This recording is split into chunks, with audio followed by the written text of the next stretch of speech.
Assalamualaikum warahmatullahi wabarakatuh. Berjuki Opini Channel berita dan informasi mengabarkan. Tekan subscribe untuk pertemanan, aktifkan tombol lonceng untuk mengikuti. Like, komen, dan share. Selanjutnya kita saling berinteraksi.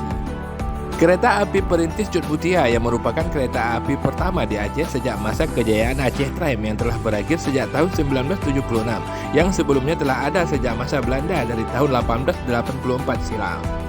Kereta api perintis tersebut mulai beroperasi sejak 1 September 2013, lalu sempat ditutup pada tanggal 1 Juli 2014 dan beroperasi kembali sejak tanggal 3 November 2016 sampai sekarang. Sumber Wikipedia.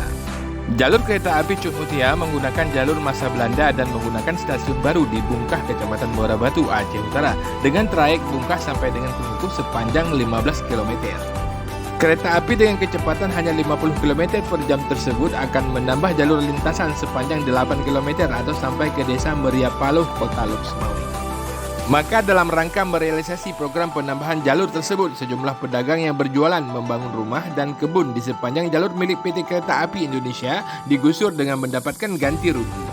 Masyarakat di sepanjang jalur kereta api dari Desa Gede Kungkuh sampai dengan Desa Tabon Baru, Kecamatan Dewantara yang memiliki bangunan di jalur kereta api terlihat dengan sukarela membongkar bangunannya. Penggusuran tahap awal dimulai dari Desa Gede Kungkuh dan Desa Tabon Baru dan terlihat masyarakat dengan sukarela membongkar bangunannya setelah terlebih dahulu disosialisasikan sejak 3 bulan yang lalu.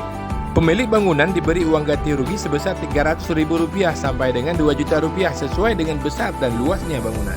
Pihak kepolisian, Koramil, dan Kepala Desa Gede Kungkuh ikut mendampingi petugas beserta Dinas Perhubungan Aceh yang hadir di lokasi penambahan jalur kereta api perintis Cut Mutia.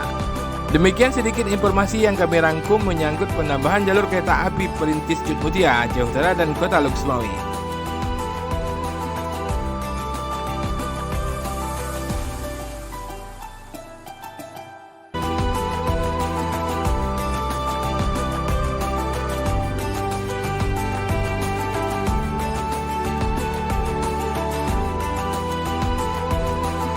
Berjuki Opini Channel mengabarkan. Wassalamualaikum warahmatullahi wabarakatuh. Ilal liqa.